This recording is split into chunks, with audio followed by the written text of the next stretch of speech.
1659년 음력 5월, 창덕궁 안쪽 정각의 비명에 가까운 소리가 울렸습니다. 교종의 머리 뒤쪽에 자리 잡은 종기가 크게 부풀어 올랐고 왕은 고열과 통증 속에서 자리를 뜨지 못하고 있었습니다. 어이를 포함한 내의원 의관 전원이 정각 안에 대기하고 있었지만 누구도 먼저 입을 열지 못했습니다. 종기의 크기는 점점 커지고 있었고 그 안에 고름이 차 있다는 것은 의관 모두가 알고 있었습니다. 문제는 치료 방법이었습니다. 침을 놓아 고름을 빼야 한다는 의견과 아직 때가 이르다는 의견이 부딪혔습니다. 왕의 몸에 침을 꽂는 행위는 단순한 시술이 아니었습니다. 실패하면 시술자의 목숨이 걸리는 일이었습니다. 수석 의관 유우성은 종기가 아직 충분히 익지 않았다고 판단했습니다. 지금 침을 놓으면 고름이 아니라 피가 쏟아질 수 있다는 것이 그의 소견이었습니다. 그러나 효종은 기다릴 수 없었습니다. 통증이 극심했고 왕은 직접 침을 놓으라고 명령했습니다. 왕의 명령 앞에서 의관이 선택할 수 있는 것은 많지 않았습니다. 왕의 명령을 거부하면 역적이 되는 자리에서 신가기는 떨리는 손으로 침통을 열었습니다. 침 끝이 종기에 닿는 순간 정각 안에 있던 모든 사람의 시선이 그의 손끝에 멈췄습니다. 그 뒤에 벌어진 일은 잠시 뒤로 미뤄둡니다. 먼저 왕의 몸에 침을 놓을 자격을 얻으려면 조선에서 무엇을 거쳐야 했는지부터 돌아가야 합니다. 조선에서 의관이 되겠다는 말은 곧 자기 신분을 걸겠다는 뜻이었습니다. 양반, 중인, 상민, 천민으로 나뉜 사회에서 의술을 업으로 삼을 수 있는 계층은 중인뿐이었고 그마저도 아버지나 집안 어른이 이미 의관이어야 길이 열리는 구조였습니다. 신분이 맞지 않으면 전의감의 문 앞에 서 보는 것조차 허락되지 않았습니다. 조선의 의학 교육기관은 크게 네 갈래로 나뉘어 있었습니다. 내의원은 왕과 왕실을 담당했고 전의감은 일반 관료와 수도의 백성을 치료하는 동시에 의관을 양성하는 교육기관이기도 했습니다. 계민서는 도성 안 일반 백성의 진료를 맡았고 활인서는 전염병 환자를 격리하고 치료하는 시설이었습니다. 이 네 기관을 합쳐도 조선 전체에서 의술을 공식적으로 수행할 수 있는 인원은 약 100명 안팎이었습니다. 한양에 집중된 인원을 빼면 지방에서 관의 자격으로 활동하는 의관은 손에 꼽을 정도였습니다. 인구 수백만 명의 나라에서 공인된 의료 인력이 100명 수준이었다는 것은 의관이라는 직업이 얼마나 좁은 문이었는지를 보여줍니다. 전의감에 들어갈 수 있는 나이는 대략 15세에서 16세 사이였습니다. 그 100명 안에 들어간 생도가 전의감에서 처음 받는 것은 찬도맥이라는 이름의 맥진서였습니다. 사람의 맥을 짚어 병을 판단하는 법이 4권에 걸쳐 빼곡히 적혀 있었고 생도는 이 책의 모든 문장을 한 글자도 빠뜨리지 않고 외워야 했습니다. 생도가 외워야 할 책은 찬도맥 한 가지가 아니었습니다.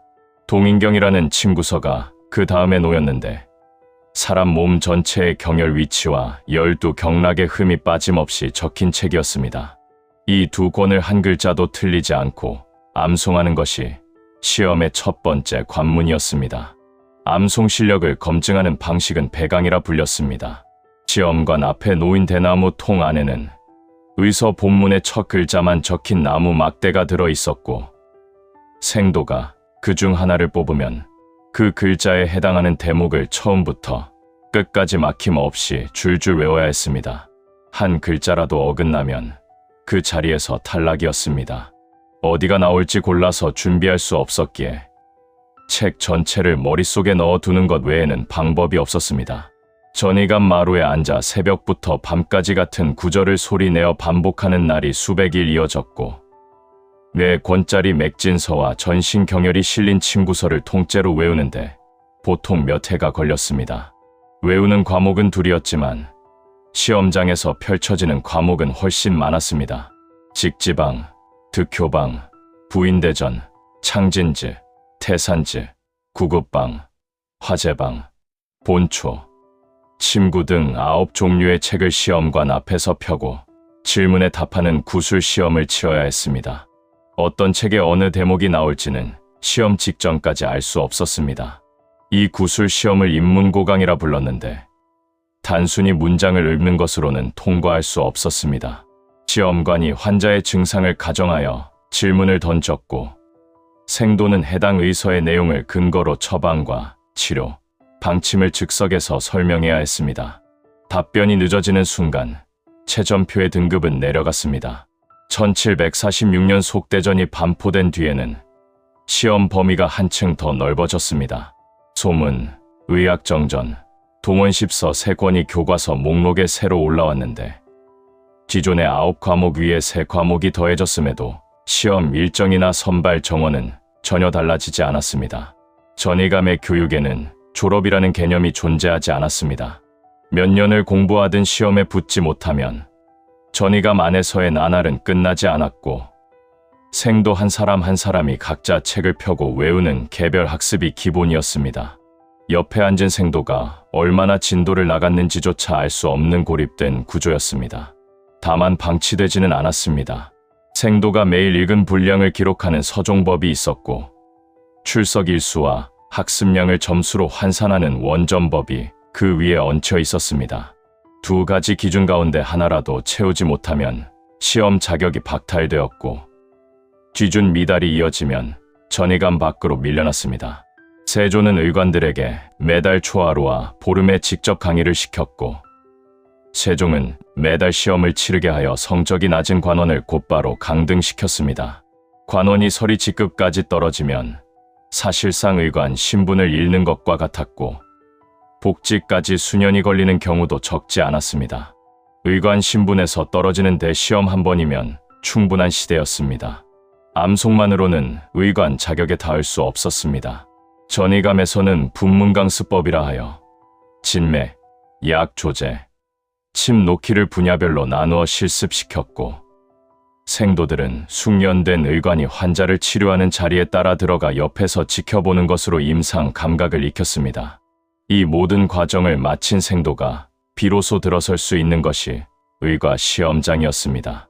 조선에서 의관을 뽑는 공식 시험은 2 종류뿐이었습니다.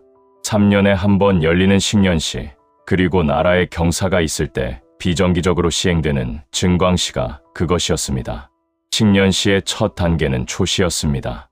전국에서 올라온 응시자 가운데 18명을 추려내는 것이 초시의 역할이었고, 이 18명이 다시 복시에 들어가 최종 9명으로 줄어들었습니다. 한 번의 시험에서 살아남는 인원이 9이라는 뜻입니다. 채점은 3등급으로 이루어졌습니다. 통은 2점, 약은 1점, 조는 0.5점이었고, 제한 시간 안에 답을 맞히지 못하면 1등급씩 내려갔습니다. 과목마다 이 점수가 매겨졌기에 한 과목에서의 실수가 전체 순위를 뒤집을 수 있었습니다. 나라의 경사가 겹치는 해에는 대증광시가 열리기도 했습니다. 이 경우 선발 인원이 9명에서 최대 11명까지 늘어날 수 있었지만, 실제로 정원이 가득 찬 경우는 극히 드물었습니다. 시험관이 자격 미달이라 판단하면 자리를 비워두는 것이 원칙이었습니다. 1392년 조선 건국부터 1894년 과거 폐지까지 의과 시험은 총 167회 시행되었습니다. 502년 동안 이 시험을 통과한 사람은 모두 1548명, 한 회당 평균 약 9명꼴입니다. 기술직 전체의 정원 46명이 한꺼번에 채워진 것은 1753년 단 한 차례뿐이었습니다. 1777년 정조는 칙령을 내려 자격을 갖춘 응시자가 없으면 합격자를 내지 말라고 못 박았습니다. 빈 자리를 억지로 채우느니 비워두는 편이 낫다는 판단이었습니다. 시험의 문턱을 낮추지 않겠다는 의지가 왕의 입에서 직접 나온 셈입니다. 오늘날 대한민국 의사 국가시험은 매년 약 3,000명이 응시하고 합격률은 95%를 넘깁니다. 해마다 약 2,800명 안팎이 새로 의사 면허를 받는다는 뜻입니다. 조선이 500년에 걸쳐 배출한 1,548명과 비교하면 현대는 단 1년 만에 그 숫자를 훌쩍 넘기는 셈입니다. 시험을 통과한 9명에게 가장 먼저 주어지는 것은 축하가 아니었습니다. 합격 직후 이들의 손에 쥐어진 것은 한 장의 증서와 조선 관직 체계에서 가장 낮은 자리에 해당하는 품계였습니다. 합격자가 시험장에서 손에 쥐는 것은 백패라 불리는 증서였습니다. 1등은 종팔품, 2등은 정구품, 3등은 종구품에 해당하는 품계를 받았고 첫 번째 보직은 권지라는 이름의 임시직이었습니다. 정식 관직이 아니라 수습에 가까운 자리였습니다. 조선의 관직 체계에는 한품거관법이라는 규정이 있었습니다. 기술직 관원은 아무리 실력이 뛰어나도 정삼품을 넘을 수 없었고 속대전에는 정일품 임명을 아예 금지하는 조항까지 실려 있었습니다. 승진의 천장이 법으로 고정되어 있었던 것입니다. 시험장에서 응시자가 받아든 것은 강지라 불리는 시험 용지입니다. 강지는 일반 과거 시험의 시험지와 형식이 달랐는데 의학 지식을 구술과 필기 양쪽으로 동시에 검증하는 고난도 시험지였습니다. 시험장 안에서의 부정행위에는 가혹한 처벌이 따랐습니다. 적발되면 곤장 100대가 먼저 집행되었고 이어서 3년간 군역에 편입되었습니다. 곤장 100대는 사망에 이를 수도 있는 형벌이었기에 부정행위는 곧 목숨을 거는 행위와 같았습니다. 시험장에 금지된 서적을 반입하다 적발되면 3년에서 6년까지 시험 자격이 박탈되었습니다. 수년간 쌓아온 공부가 한 번의 적발로 물거품이 되는 구조였고 자격이 박탈된 기간 동안에는 전의감 내에서의 지위도 정지되었습니다. 시험에 떨어지면 다음 기회는 3년 뒤에야 돌아왔습니다. 한 번 실패할 때마다 3년이 사라지는 셈이었고 3번 연속 낙방하면 9년이 지나갑니다. 20대 초반에 시험을 시작한 사람이 3번 떨어지면 30을 넘기게 됩니다. 3번의 실패가 쌓이면 전의감 안에서의 입지도 흔들렸습니다. 선배 의관들의 신뢰를 잃고 교육 기회에서도 밀려나는 경우가 적지 않았습니다. 시험을 3번 연속 치르지 못하면 그동안 쌓아온 경력은 사실상 백지가 되었습니다. 그런데 시험장 안의 난이도만이 합격을 가로막는 벽은 아니었습니다. 시험지 밖에는 가문과 혈연이 만들어 놓은 또 다른 종류의 장벽이 있었습니다. 17세기 이후 의과 합격자의 면면을 살펴보면 특정 가문의 이름이 반복적으로 등장하는데 이것은 우연이 아니었습니다. 의관직은 사실상 세습에 가까운 형태로 대를 이어갔고 의관 가문끼리 혼인을 통해 네트워크를 형성했습니다. 그 가운데 대표적인 사례가 양성 지씨 가문입니다. 이 집안은 130년 넘게 의과 합격자를 배출했고 한 세대도 빠짐없이 의관을 내놓았습니다. 가문 안에 축적된 의학 지식과 시험 정보가 대를 이어 전해졌기에 가능한 일이었습니다. 연산군 시기에는 서얼어통이라는 조치가 내려져 양반과 첩 사이에서 태어난 서얼에게도 기술직 과거 응시가 허용되었습니다. 이 조치로 의과 시험의 문이 넓어진 것처럼 보였지만 실제로는 반대 효과가 나타났습니다. 양반 가문에서는 의관직을 천하게 여기는 분위기가 더 강해졌고 서얼이 들어오는 자리에 자기 자제를 보내려 하지 않았습니다. 결과적으로 의과 시험은 중인 집안과 서얼 출신이 경쟁하는 구도로 굳어졌고 양반층의 이탈은 의관의 사회적 지위를 한층 더 낮추는 쪽으로 작용했습니다. 합격자 명단을 시대별로 분석하면 또 하나의 패턴이 드러납니다. 대다수의 합격자는 이미 현직 의관으로 근무하고 있던 사람들이었습니다. 순수하게 바깥에서 새로 들어와 9명 안에 든 경우는 전체의 극소수에 불과했습니다. 이것은 현직 의관이 가진 구조적 이점 때문이었습니다. 매일 환자를 보면서 임상 지식이 쌓이고 전의감 안의 시험 정보에 접근하기 쉬웠으며 선배 의관의 지도를 받을 수 있었습니다. 외부 응시자가 이 조건을 갖추기란 사실상 불가능에 가까웠습니다. 결국 의과 시험은 시험장 안의 실력만으로 결과가 결정되는 구조가 아니었습니다. 가문, 신분, 혼인관계, 현직 여부가 복합적으로 작용했고 순수한 실력만으로 9자리 안에 드는 것은 예외에 가까운 일이었습니다. 그렇다면 그 좁은 문을 통과한 사람에게는 어떤 대가가 주어졌을까요? 합격 후 첫 보직인 권지는 임시직이었고 정식 품계는 종팔품에서 종구품 사이였습니다. 조선 관직 체계에서 종구품은 가장 낮은 자리입니다. 수백 일의 암송과 수차례의 시험을 거쳐 도달한 곳이 관직의 맨 아래였다는 뜻입니다. 급여는 분기마다 지급되었습니다. 쌀 2석과 콩 1석이 한 분기의 녹봉이었고 천대 무게로 환산하면 쌀 약 160kg, 콩 약 80kg에 해당합니다.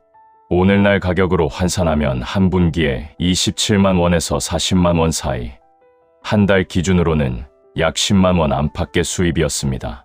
새벽 궁궐 당직에 나선 의관이 품 안에 넣고 온 것은 찬밥 한 덩이와 장 한 종지가 전부인 날이 드물지 않았습니다. 외직으로 나갈 경우에도 올라갈 수 있는 자리는 종육품인 현감이나 찰방이 한 개였습니다. 그마저도 외직에 나간 의관의 아들이 다시 의관이 되려면 기술직 과거를 처음부터 다시 치러야 했습니다. 아버지의 경력이 아들에게 이어지는 구조가 아니었습니다. 승진의 천장은 법으로 고정되어 있었습니다. 기술직 관원이 오를 수 있는 최고 품계는 정삼품이었고 속대전은 정일품 임명을 명문으로 금지했습니다. 실력이 아무리 뛰어나도 제도가 허용하는 자리 이상으로는 올라갈 수 없었습니다. 그런데 이 제도의 천장을 뚫고 올라간 사람이 한 명 있었습니다. 허준입니다. 허준은 서울 출신으로 정규의과 시험을 통과한 것이 아니라 천거를 통해 내원에 들어갔습니다. 시험이 아닌 추천으로 관직에 오른 예외적인 경우였습니다. 허준은 선조의 신임을 받아 종일품까지 올랐습니다. 기술직 관원으로서는 전례가 없는 품계였고 양반 관료들 사이에서 거센 반발이 일었습니다.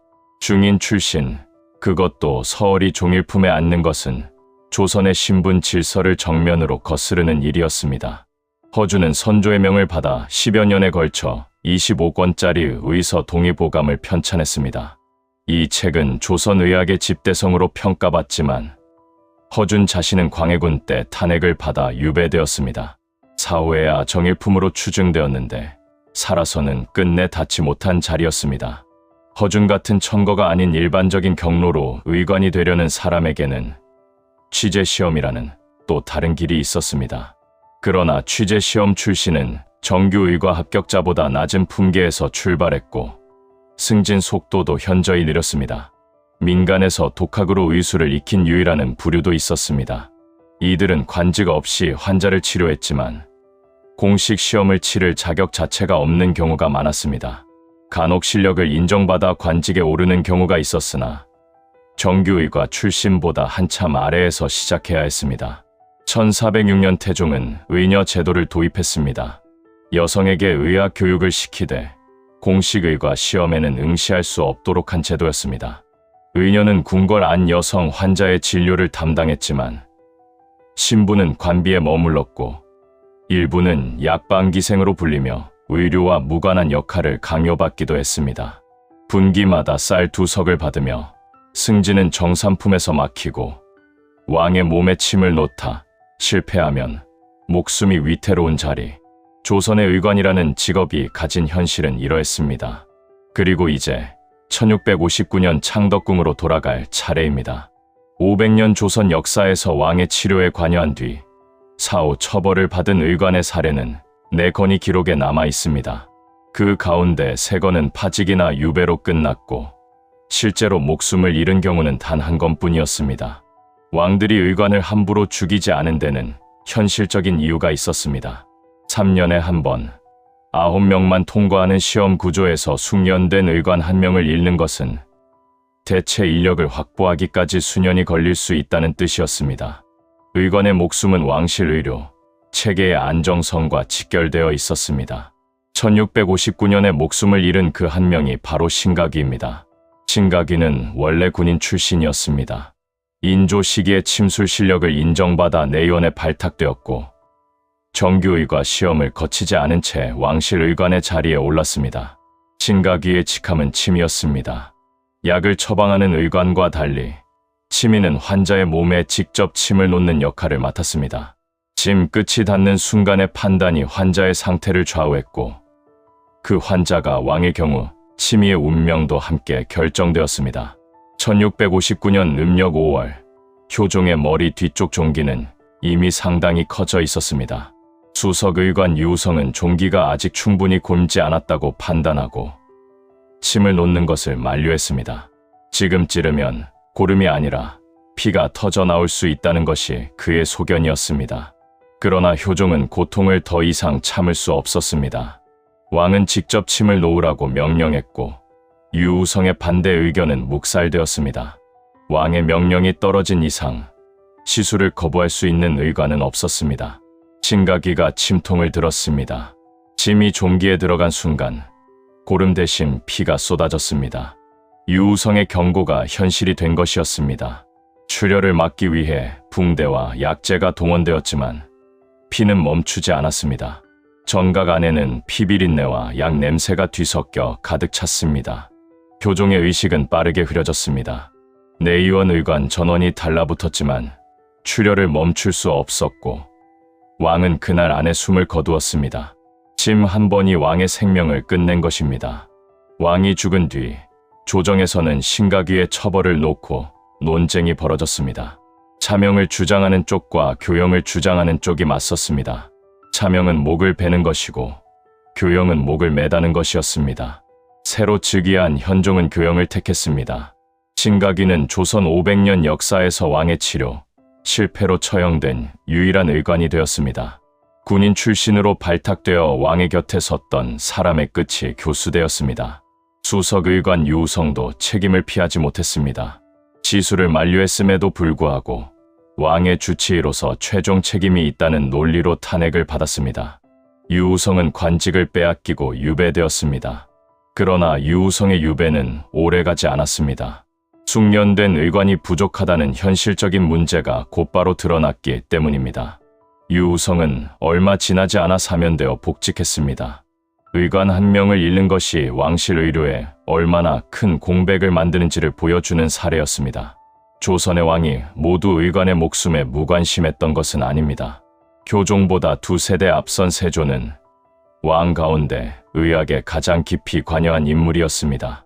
직접 의서를 저술했고 1461년에는 의서습독관이라는 제도를 만들어 젊은 의원들에게 체계적으로 의서를 읽히도록 했습니다. 왕이 의관을 죽이기도 하지만 의관을 길러내려 한 왕도 있었던 셈입니다. 세조가 의학에 매달린 데는 개인적인 이유도 있었습니다. 만년의 심한 피부병을 앓았고 온양 온천까지 수차례 행차했으나 증세는 나아지지 않았습니다. 가려움과 통증에 시달리던 왕의 짜증은 어이들에게 향했고 왕 자신이 환자가 되어본 뒤에야 의관 양성의 절실함이 피부로 와닿은 셈이었습니다. 의서습독관 제도 아래에서 젊은 의원들은 지정된 의서를 순서대로 읽고 정기적으로 시험을 치러야 했습니다.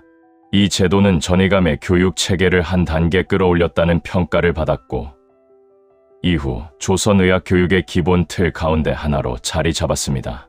지금까지 살펴본 것을 정리하면 이렇습니다. 조선에서 의관이 되려면 중인 신분의 15세 소년이 전의감에 들어가 찬도맥과 동인경을 통째로 외우는 것으로 시작해야 했습니다.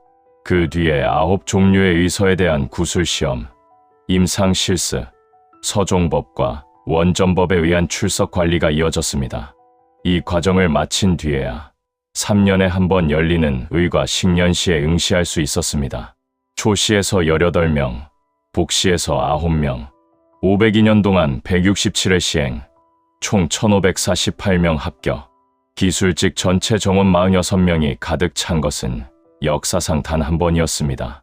합격해도 종구품에서 출발하여 정삼품에서 막혔고 분기마다 쌀 2석과 콩 1석이 전부였습니다. 왕의 몸에 침을 놓다 실패하면 교영까지 갈 수 있는 자리였으며 의관 가문끼리의 혼인과 세습 구조가 시험장 바깥에 보이지 않는 벽을 만들었습니다. 허준처럼 종일품에 오른 사례는 500년 통틀어 사실상 단 한 건이었고 그마저도 탄핵과 유배를 거쳐 사후에야 정일품으로 추증되었습니다. 제도 안에서 정상적인 경로를 밟아 최고위에 도달한 의관은 존재하지 않았습니다. 오늘날 대한민국의 의사 국가시험은 매년 약 3,000명이 응시합니다. 합격률은 95%를 넘기고 해마다 약 2,800명이 새 면허를 받습니다. 조선이 500년 동안 배출한 의관 1,548명을 현대는 단 1년 만에 넘어섭니다. 500년 동안 1,548명만 통과한 시험, 3년에 단 9자리, 합격해도 분기마다 쌀 2석이 전부인 삶. 만약 당신이 조선에 태어났다면 이 시험에 도전했겠습니까? 도전하겠다, 혹은 절대 하지 않겠다. 그 이유와 함께 댓글로 남겨주십시오. 영상이 흥미로웠다면 좋아요와 구독으로 알려주시면 다음 이야기를 준비하는 데 큰 힘이 됩니다.